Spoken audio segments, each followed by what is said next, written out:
Halo, perkenalkan nama saya Muhammad Hanifat Firza. Pada video ini saya akan mempresentasikan sebuah ide bisnis yang dikembangkan menggunakan pendekatan design thinking, mulai dari tahap empati hingga market testing. Ide bisnis ini bergerak di bidang jasa dengan fokus pada inovasi, layanan yang menjawab sebuah kebutuhan yang nyata, penggunanya secara efektif dan berkelanjutan. Memahami pengguna. Tahap pertama dalam design thinking adalah empati, yaitu memahami pengguna secara mendalam. Dalam pengembangan ide bisnis ini saya melakukan observasi langsung, diskusi, serta refleksi dari pengalaman operasional untuk memahami permasalahan yang dihadapi pengguna. Pengguna utama dalam ide bisnis ini adalah pihak yang membutuhkan layanan operasional yang andal, transparan, dan dapat dipercaya. Dari proses empati tersebut, saya menemukan bahwa masalah utama yang sering muncul bukan hanya terkait produk atau jasa inti, tetapi juga berkaitan dengan kurangnya transparansi, ketidakpastian hasil, serta minimnya dokumentasi yang jelas. Hal ini sering menimbulkan ketidaknyamanan, komplain, bahkan potensi konflik antara penyedia layanan dan pengguna. Define merumuskan masalah. Setelah memahami pengalaman dan kebutuhan pengguna, tahap berikutnya adalah define, yaitu merumuskan masalah secara jelas.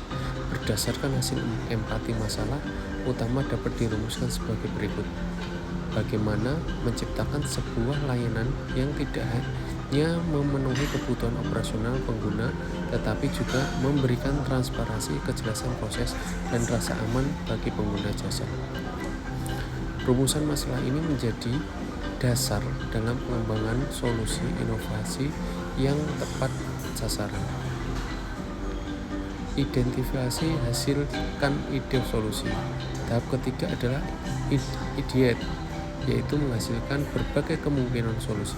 Dari proses brainstorming dan analisis kebutuhan pengguna, saya mengembangkan sebuah ide bisnis berupa layanan terintegrasi yang menggabungkan proses operasional dengan sistem pengawasan dan dokumentasi yang sistematis.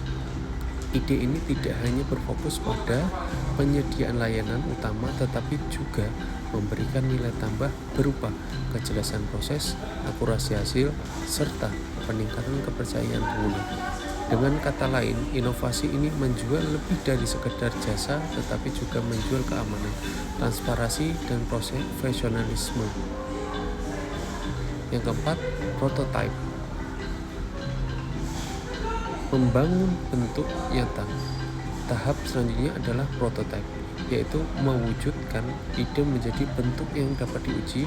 Prototype inovasi ini dikembangkan dalam bentuk alur kerja layanan yang jelas, checklist operasional, serta format laporan yang mudah dipahami oleh pengguna. Prototipe ini dirancang sederhana namun aplikatif sehingga dapat langsung digunakan dalam kondisi nyata tanpa memerlukan teknologi yang kompleks. Tujuan dari prototipe ini adalah untuk memvisualisasikan solusi dan memastikan bahwa ide yang dikembangkan dan benar-benar menjawab permasalahan pengguna. Yang kelima, tutorial, penjelasan, dan inovasi. Secara singkat, cara kerja inovasi ini terbagi ke dalam 3 tahapan utama.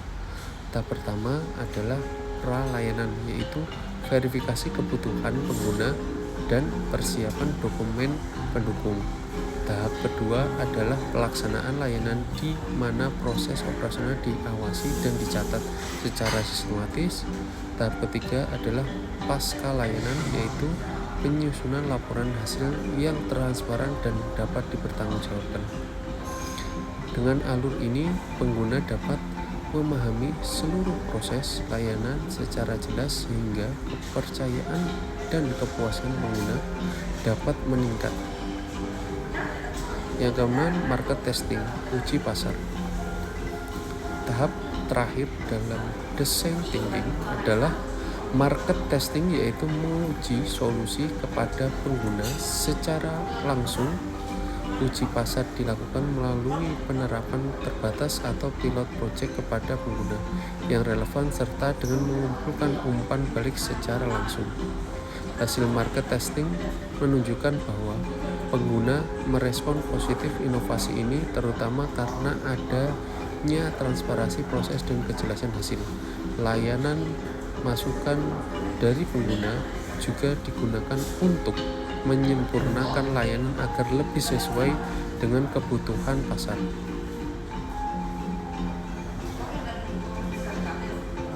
Sebagai penutup ide, bisnis ini menunjukkan bahwa pendekatan design thinking memungkinkan inovasi lahir dari kebutuhan nyata pengguna, bukan sekedar asumsi.